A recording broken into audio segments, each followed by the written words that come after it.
তাকে পাওয়া হলো যোগ, আর পাওয়া পদার্থের রক্ষা হলো জ্ঞান। যার কম আছে এবং যাকে পাওয়ার আবশ্যকতা আছে তাকে পাওয়ার ইচ্ছা সবার হয়, কিন্তু তাকে পেয়েও কেউ কি করবে যদি তা তুরন্ত নষ্ট হয়ে যায় ও তার রক্ষা না হয়?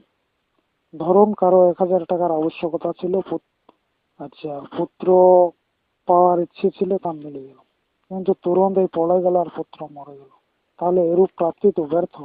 অতএব যোগের সাথে ক্ষেমও দরকার। মজহবী লোক বলছে যে এই যোগ ক্ষেম বিনা ঈশ্বরে কে করবে, কিন্তু গীতা বলেছে যে যোগ ক্ষেমও এই আত্মা দ্বারা হয়, যাকে মাম বলেছে। যে অনন্যাস চিন্তয়ন্ত দাম ও যোজনা পর্যপাসতে তেসাং নিত্যাভি যুক্তানাং যোগ ক্ষেমং বহাম্যহম। গীতা অধ্যায় 9 শ্লোক হচ্ছে 22। জনা যে অনন্য, ওই লোক যে অনন্য আছে। অনন্য কে আছে? যে অন্য নয় সেই অনন্য। অন্যের আগে অন লাগা আছে, যে শব্দের আগে এই অন লাগে তার উল্টা করে দেয়। আছে যেমন অনন্ত, অনধিকার, অনধ্যায়, অনভ্যাস, অনল্প। যার অন্ত নেই সেই অনন্ত। ঠিক এভাবে যে নয় সে অপর নয়, যে অন্য নয় সে অপর নয়। আচ্ছা, সেই অনন্য। ইংরেজিতে যে শব্দের আগে আন লাগে ওই শব্দের অর্থ উল্টে যায়। যেমন unable, unarmed, আনব্লেসড, unbroken, uncalled, unchangeable, যা বদল হতে পারে না। উদ্দেশ্য এই যে অন যে শব্দের আগে লাগে তার অর্থ বদলে দেয়। অতএব যে অন্য নয় সেই অনন্য। নিজ নিজের আলাদা অপর সব অন্য। যদি ঈশ্বর এরূপ আছে যে সে নিজে নিজ বা নিজ স্বয়ং নেই, তো সে তা কত বড় হোক, কত জ্ঞানী হোক, কত শক্তিমান হোক, সে অন্য। অতএব নিজে আপনিই অনন্য, নিজ জীবী ও নিজ আত্মাই অনন্য। আমি অপরে যে গীতার শ্লোক দিয়েছি তা থেকে প্রমাণ করে দিয়েছি যে গীতাতে মাম শব্দ তা নিজ নিজের জন্য আছে, আমাদের নিজ নিজের জন্য আছে ও জীব বা আত্মার জন্য আছে। তা এই শ্লোকেও বলা হচ্ছে। যেমন অনন্যাশ্চয়ন্ত চিন্তায়ন্ত মাম যোজনা পর্যপাসতে তেসাং নিত্যং ধীরেশ জানাং যোগ ক্ষেমং বহাম্যয়ং। এই নামকে যে অন্য নয় অনন্য আছে, নিজের নিজ আছে, নিজ আত্মা আছে, একে চিন্তন করে একে তত্ত্ব জেনে ও বুঝে যে নিজ নিজের আত্মার উপাসনা করে এরূপ নিত্য যুক্ত উপাসকের এই অহমে যোগক্ষেম করে। এখানে আত্মার উপাসককে নিত্য যুক্ত কেন বলল? কথায় যে অপর লোকে আমরা কখনো মিললে যুক্ত হই এবং যুক্ত হওয়ার পরও কখনো কখনো ছাড়া হয়ে যায়, কিন্তু আমি নিজ থেকে নিজ নিজে নিত্য যুক্ত, সদা সর্বদা যুক্ত আছে। অতএব আত্মার উপাসনাকারী নিকট উপাস্য দেবে নিত্য যুক্ত আছে। যেহেতু সে তো নিজ নিজেই আছে, তা থেকে আলাদা কিরূপী হবে? নিজ থেকে প্রত্যেক নিজ নিজ নিত্য যুক্ত আছে। নিজ আত্মাতে প্রত্যেক আত্মা বা জীব নিত্য যুক্ত আছে। অতএব নিত্যযুক্ত উপাসক হলো সেই যে নিজ আত্মার উপাসক আছে। অনন্যের উপাসকও সেই আছে যে অন্যের উপাসক না হয়ে নিজ আত্মার উপাসক আছে। মামের উপাসকও হলো আত্মার উপাসক, যেহেতু মামের অর্থ হলো আত্মা, যেরূপ গীতার 13 অধ্যায়ের প্রথম এবং দ্বিতীয় শ্লোকে প্রকট হয়েছে। এখন থাকছে এই অহমের কথা। এই অহমকে যে আত্মার উপাসনা করে যোগক্ষেম করে। আচ্ছা, এখন দেখুন গীতার অহমকে। গীতার ভেতরে যে বারবার অহম শব্দ এসেছে, এই অহম শব্দের অর্থ কি গীতা একেও বলে দিয়েছে। গীতার শ্লোককে দেখুন।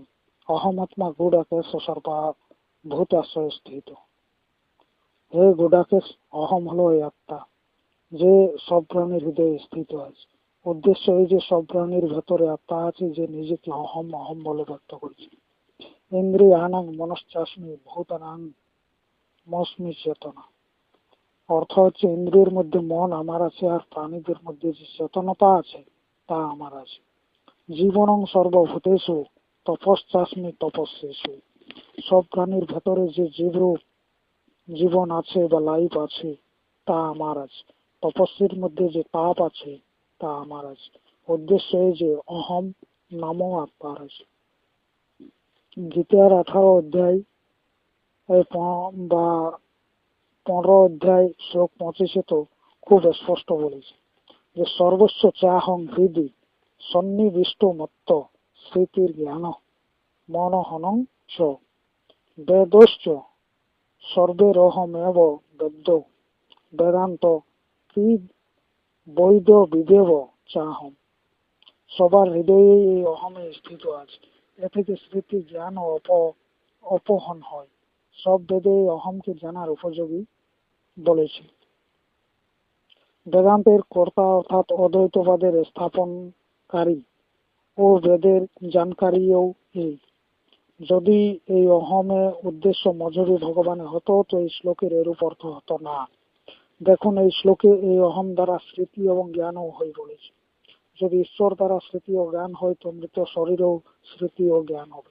কেননা মজুর ঈশ্বর তো মজবি লোকের কথা অনুসারে সর্বব্যাপক আছে। যে সর্বব্যাপক সে কি মৃত শরীরে নেই? যদি মৃত শরীরে নেই তো সর্বব্যাপক কি রূপে আছে? অতএব যদি ঈশ্বরের কারণে তার মধ্যে স্মৃতি জ্ঞান ও অপহন হয় তো ঈশ্বর তো সর্বব্যাপক হওয়ার কারণে তাতেও আছে।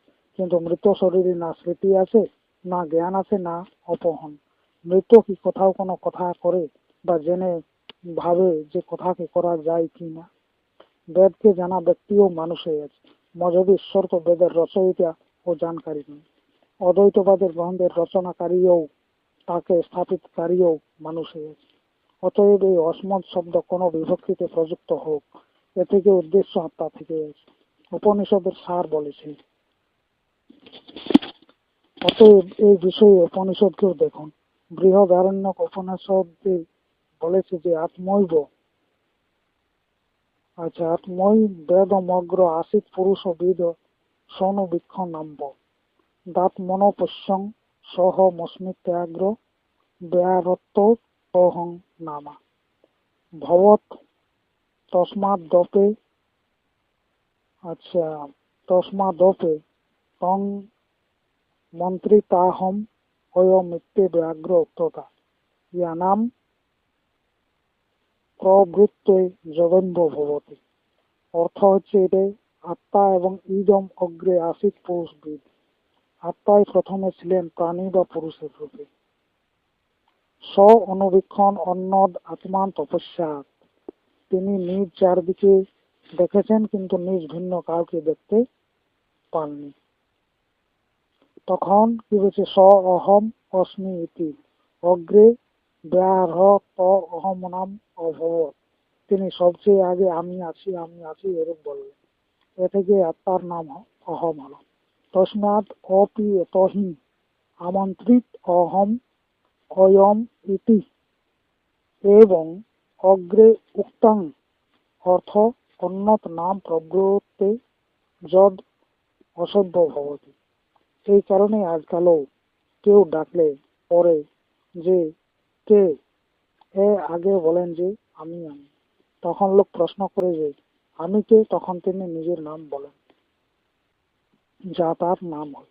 উদ্দেশ্য এই যে আত্মার দার্শনিক নাম হলো অহম। উপনিষদে বলেছে যে আজও কেউ কারো ঘরে গিয়ে কাউকে ডাকলে তো সে প্রশ্ন করে যে কে, তখন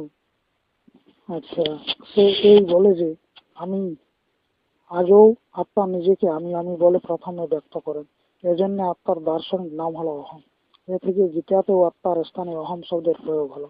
আর গীতাতে বলেও দিয়েছে যে হে অর্জুন, এই আত্মাই অহম, যে সব প্রাণীর ভেতরে আছে। উদ্দেশ্য এই যে এই আত্মাই আত্মার উপাসনাকারীর যোগদান করে, অপর কেউ করে না। আসল কথা এই যে আমাদের পাশে যা কিছু আছে সেসব নিজ রোজগারে আছে, তা এ জন্মের হোক বা পরের জন্মের হোক। মজুরি ও অপর জন্মের যেটা বলা যাচ্ছে, মজুরি দেয়া ব্যক্তি দাতা নয়, দাতা আপনার আত্মা, যার রোজগারের ওই মজুরি। লোক বলে যে God helps those who help themselves, God helps those who help themselves. ঈশ্বরও তার সহায়তা করেন যে নিজ সহায়তা নিজে করে নেয়। এর উদ্দেশ্য এই যে ঈশ্বর তাকে বিজ্ঞান বানান যে নিজে নিজেকে বিজ্ঞান বানিয়ে নেয়। ঈশ্বর তাকে ধনী বানান যে নিজে নিজেকে ধনী বানিয়ে নেয়। ঈশ্বর তাকে মুক্তি, স্বরাজ ও স্বতন্ত্রতা যে দেন যে নিজে নিজ থেকে একে লাভ করে নেয়। ঈশ্বর তাকে ফেলে দেন ও আঘাত লাগান যে নিজে নিজ শরীরকে ভুলে ফেলে দেয় ও শরীরে চোট লাগিয়ে নেয়। এর অর্থ বুঝুন, এর অর্থ এই যে ঈশ্বর কিছু করে না, আপনি যা কিছু পেয়েছেন সব আপনার পরিশ্রম, বুদ্ধি, বল, জ্ঞান, শুভ ভাবনা, কর্ম, শ্রদ্ধা, আত্মবল, ইচ্ছাশক্তি, মনোবল ও বিশ্বাসের ফল। ঈশ্বর যেহেতু কাউকে মারে ও কাউকে বাঁচান, ঈশ্বর জল্লাদ নন, আর যদি জল্লাদ হন তো তিনি ঈশ্বর নন। রুশ যে এত উন্নতি করেছে তা ঈশ্বরকে ছেড়ে অল্প স্বাবলম্বী হওয়ার কারণেই হয়েছে। অতএব স্বাবলম্বী হন, নিজ কর্মের ভরসা করুন। ঈশ্বরের ভরসায় থাকা ব্যক্তি কিছু করতে পারে না। এভাবে তো গীতার অনুযায়ী এক সেট ব্ল্যাক মার্কেটিং করে, মিথ্যা বলে ও অনেক প্রকার লোককে ধোঁকা দিয়ে রোজগার করার পরেও মালা জপ করছে যে সব ভগবানের দেয়া। কিন্তু যদি বাস্তবিক জানতে হয় ও এর উপর তার বিশ্বাস হয় যে বিনা ভগবানের দেয়ায় কেউ ধনী হয় না, তো সে এত ব্ল্যাক মার্কেটিং, বেইমানি, ধোঁকা, মিথ্যা ও জালবাজি করতো না। সে মালা জপছে অপরকে ঠকানোর জন্য। নইলে তো সে খুব জানে যে এই সমস্ত রোজগার ব্ল্যাক মার্কেটিং, ধোঁকা ও মিথ্যার অবলম্বন করাতে আছে, ঈশ্বর অবলম্বন করাতে নেই। যদি তার ভিতর বা যদি তার রতি ভরে ঈশ্বরের ভরসা হতো তো এত পাপ করতো না। সে খুব বুঝেছে যে যদি ঈশ্বর আছে তো তার এরূপ পাপী ও অজামিল, এরূপ দুষ্ক্রিয় ও পতিতকে রক্ষার জন্যই আছেন। অতএব পাপ করে যাও, মালা জপে যাও। যত পাপী হয়েছে ও যত পাপ হয়েছে সব পান্ডা, পূজারী, পণ্ডিত, পাদ্রী ও নিজেকে ক্ষুধা পরস্থ বলা ব্যক্তিই হয়েছে। সংসারে যত হত্যা হয়েছে, লড়াই হয়েছে, অত্যাচার হয়েছে ও মহাসমর হয়েছে, যার মধ্যে লাখ মানুষ মারা গেছে, সে সব মজহবের কারণে হয়েছে, খোদার নামে হয়েছে, বা কোনো না কোনো রাজনৈতিক হত্যা ও রাজনৈতিক দলের কারণে হয়েছে। আজও বিসমিল্লাহ ও জগদম্বা বলে নিরপরাধ প্রাণীর গলে অস্ত্র বসিয়ে কাটা হচ্ছে। মজহবী লোক স্বয়ং কাফির আছে আর অপরকে কাফির ও নাস্তিক বলে। অনেকদিন থেকে লোক বলে আসছে যে অনন্য ভক্তিতে মুক্তি পাওয়া যায়, কিন্তু একে ভাবছে না যে অনন্য ভক্তি কাকে বলে। যার মধ্যে কোনো অন্যের ভক্তি নেই কিন্তু গীতা পড়া ব্যক্তি অন্যের ভক্তিকে অনন্যের ভক্তি ভাবছে। কত উল্টো কথা। অনন্য চেতা সততং যো মাং সরংতি নিত্যস তস্যাহং সুলভ পদ পার্থ নিত্য যুক্তস্য যোগিন। গীতা অধ্যায় 8 শ্লোক হচ্ছে 14। এখন মজহবী লোকের প্রশ্ন এই যে আত্মাই হলো ঈশ্বর, তাহলে স্মরণ করে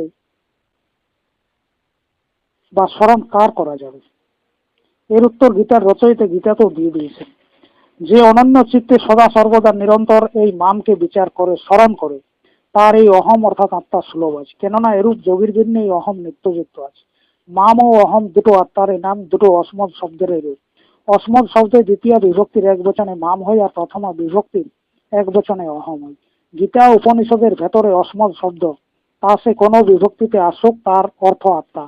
যে আত্মা বা এই জীব নিজেকে অসমদ শব্দের রূপে বরাবর ব্যক্ত করে আসছে। গীতাতে ঈশ্বরের জন্য বারবার অসমদ শব্দের এজন্য প্রয়োগ করেছে যে এরূপ না হয় যে কেউ ঈশ্বরকে নিজ আমি থেকে আলাদা মজবে ঈশ্বরকে বুঝে বসে।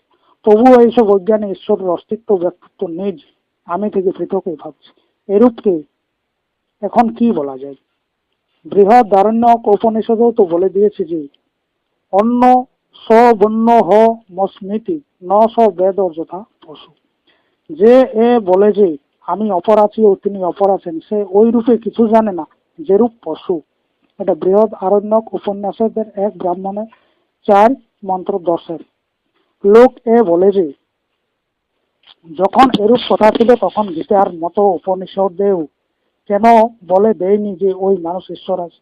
দেখুন পরিষ্কার বলেছে যে মানুষও তেজময় মৃতময় পুরুষও য সে বস যো যমাত্মা মৃত নিদ্যং নিদ্যং গাজ্যেদং সর্বম। বৃহদারণ্যক অধ্যায় 2 ব্রাহ্মণ 5 মন্ত্র 13। এই মানুষ পুরুষ অমৃতময় এবং তেজময় আছে। এই যে আত্মা আছে সেই অমৃত, সেই ব্রহ্ম। অনিষেধার্থক আছে।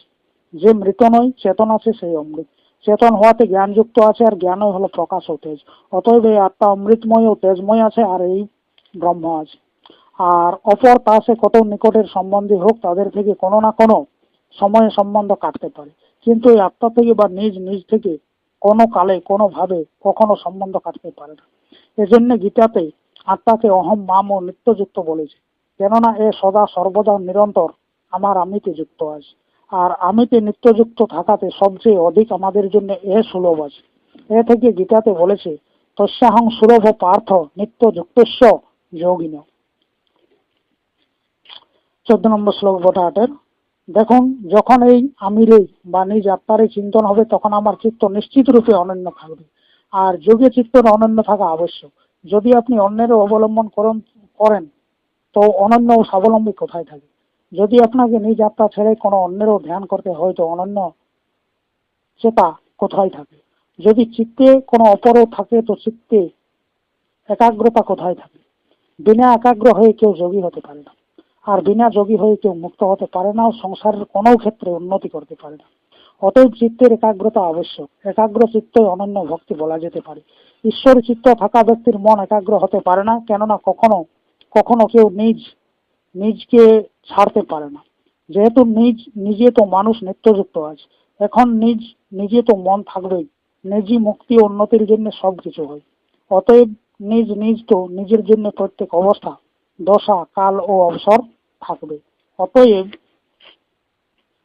কোন কালে যদি এই চিত্তে কোন দেবতা বা ঈশ্বরকেও আনা যায় তো একাগ্রতা কোথায় থাকে বা থাকবে? দ্বৈতে একাগ্রতা কোথায়? মুসলমান ও বহদানিয়তের বহুত বহুত কায়ল আছে, কিন্তু যদি সেও আছে ও খোদা আছে তাহলে তো দুই হয়ে যাবে। কেননা নিজেকে বের করে কোথায় ফেলে দেবে? যদি আপনি না থাকেন তো এক বাহিদ মানে মুসলমান কে বলাবে? অদামিতন ও ইসলাম সব মানুষের জন্য আছে। নিজেকে শেষ করে দেওয়ার পর খোদা থেকেও কোন মর্তের ওষুধ হবে? ভক্ত যদি নিজেকেও শেষ করে দেয় তো ভক্তির লাভ কাকে মিলবে? মুক্তির আনন্দ কে ভুগবে? এ থেকে গীতাও মজহবি ঈশ্বরকে মানেনি। গীতা তো বলে দিয়েছে যে ঈশ্বর সর্বভূতানাং হৃদয়েশ্বর তিষ্ঠতি। হে অর্জুন, সর্বভূতানাং ঈশ্বর হৃদয়ে তিষ্ঠতি। হে অর্জুন, সব প্রাণীর মালিক রক্ষা করো। সব প্রাণীর মালিক রক্ষক বা ঈশ্বর সবার হৃদয়ে স্থিত আছে। এভাবে সর্বভূত স্থিতং যো মাং ভজতে কর্তব্য স্থিত সর্বয়া মাননীপ তি সযোগী মই বর্ততে। যেসব প্রাণীর মধ্যে স্থিত এই মামকে একত্ব বা এক অদ্বৈত রূপে স্থিত হয়ে ভজে সেইটা কোনো অবস্থায় হোক যোগী। কেননা সে এই অদ্বৈত আত্মাতে থাকে, যেখানে অপর কেউ নেই। অসমদ শব্দের এই রূপ সপ্তমীতে মই হয়ে যায়। যেমন প্রথমাতে অহম আর দ্বিতীয়াতে মাম হয়। এ থেকে গীতাতে বলেছে পুরুষ সপর পার্থ ভক্তা লব্ধস্তন্নয়া। হে পার্থ, ওই পরম পুরুষ পরমাত্মা অনন্য ভক্তিতে প্রাপ্ত হওয়ার যোগ্য। অনন্ত ভক্তি তাই যার মধ্যে অন্য কারো ভক্তি হয় না, তা সে কেউ হোক। ঈশ্বর বা ঈশ্বর বাপেরও ভক্তি যদি নিজ ও নিজ নয় তো তা অনন্য ভক্তি বলা যেতে পারে না। কোন অন্যের ভক্তি অনন্য ভক্তি কিরূপে বলা যেতে পারে? কিন্তু মজহবী লোক মানুষের মস্তিষ্ককে এরূপ ভ্রষ্ট করে ফেলেছে যে অনন্য ভক্তির অর্থ মানুষ ঈশ্বর ভক্তি বুঝতে লেগে গেছে, যা কখনো হতে পারে না। আর সাধারণ লোককে কি বলা যায়? গীতার ভাষ্যকার ও টিকাকার ও উল্টো পাল্টো ও নিতান্ত পক্ষপাতপূর্ণ অর্থ করেছে। যখন যে গীতার শব্দের অর্থ গীতার রচনাকারী করে দিয়েছেন, যে গীতাতে কোথাও মজহবী ঈশ্বর সন্ধান পর্যন্ত নেই, ওই গীতাতেও মজহবী লোক সর্বদা ভুল অর্থ করে ঈশ্বরকে এনে ঢুকিয়ে দিয়েছে। আসল কথা এই যে মজহব ও মজহবী ঈশ্বর দুটোই ভারতে বাইরে থেকে এলো। আজ থেকে অধিক দিন নয়, 2000 বছর আগে ভারতবর্ষে কেউ মজহবী ঈশ্বর ও পক্ষপাতপূর্ণ মজহবী কথাকে মানা ব্যক্তি ছিল না। বুদ্ধ ভগবানের সময় পর্যন্ত ভারতীয়ের মস্তিষ্কে মজহব এবং ঈশ্বর প্রবেশ করেছিল না। বুদ্ধ ভগবান কোথাও ঈশ্বরের বর্ণনা করেননি। বৌদ্ধকালের অনেকদিন পরে, অর্থাৎ বুদ্ধ ভগবানের শরীর ছাড়ার অনেকদিন পরে ঈসা ও মোহাম্মদের উপদেশের প্রভাবে এখানেও মজহবী ঈশ্বরের ভাবনা চলতে থাকে। বৌদ্ধকাল পর্যন্ত ভারতীয় গ্রন্থে কোথাও প্রথম ঈশ্বরের স্তুতি করে গ্রন্থ রচনার প্রথা ভারতে ছিল না। এই প্রথা ভারতে মুসলমানদের 20 মিল্লার রহম পুরোহিম ভারতে শ্রী গণেশাই নম আদি প্রথমে বলে করার প্রথা চালাই। এই দেশে আগে প্রথা ছিল না। পূর্ব মীমাংসা দর্শন শাস্ত্রকে জৈমিনী মুনি কেবল অথাত ধর্ম জিজ্ঞাসা বলে নিজ গ্রন্থকে আরম্ভ করে দিয়েছে। কনাদ মুনি নিজ বৈশেষিক দর্শনকে অথাত ধর্ম ব্যাখ্যা শ্যাম বলে আরম্ভ করে দিয়েছে। পতঞ্জলি মুনি কেবল অথ যোগানুশাসন বলে নিজ যোগশাস্ত্রকে আরম্ভ করেছেন। কপিল মুনি অথ ত্রিবিধ দুঃখান্তন্ত নিবৃত্তিন্ত পুরুষার্থ বলে সাংখ্য দর্শন যোগশাস্ত্রকে আরম্ভ করেছেন। এভাবে বেদান্ত দর্শন শাস্ত্রের রচয়িতা নিজ বেদান্ত দর্শনকে অথাত ব্রহ্ম জিজ্ঞাসা বলে নিজ শাস্ত্র বেদান্ত দর্শনকে আরম্ভ করে দিয়েছেন। আচ্ছা, পতঞ্জলি মুনি কেবল অথ শব্দানুশাসন বলে নিজ মহাভাষ্য নামের ব্যাকরণকে আরম্ভ করে দিয়েছেন। আচ্ছা, বেদে তো একটিও মন্ত্র নেই যার মধ্যে মজহবী ঈশ্বরের বর্ণনা আছে। আমি বারবার মজহবী ঈশ্বর এজন্য বলেছি যে ঈশ্বর নাম যদি জীবের আছে, যে আগেও ছিল, তা আগেকার লোক কেবল আত্মাকে মেনেছিলেন, মজহবী ঈশ্বরকে নয়। এই ব্যাকরণের গ্রন্থের মধ্যে যেমন সিদ্ধান্ত কৌমুদী ও লঘু সিদ্ধান্ত কৌমুদীতে যে বাদের কথা লেখা আছে, তাদের মধ্যে মজহবী দেবদেবীর নাম নিয়ে পুস্তকের বিষয় আরম্ভ করেছে। এই বিষয়ে আমি ভারতবর্ষের কতক স্থানে ব্যাখ্যান দিয়েছি।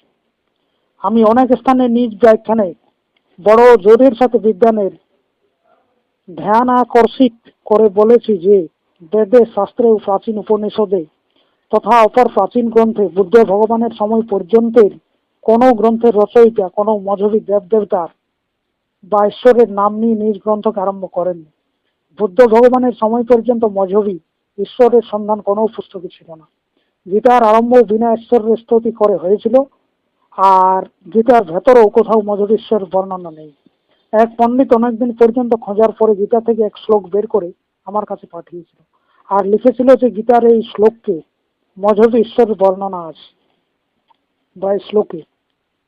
আমি বললাম যে যদি এক শ্লোক হয়েও থাকে তো তাতে কি হবে, যেখানে এত শ্লোক বিরুদ্ধে আছে সেখানে এক শ্লোক সমস্ত শ্লোকের বিরুদ্ধে পাওয়া গেলেও তা এই এক শ্লোক প্রক্ষিপ্তই মানা যাবে।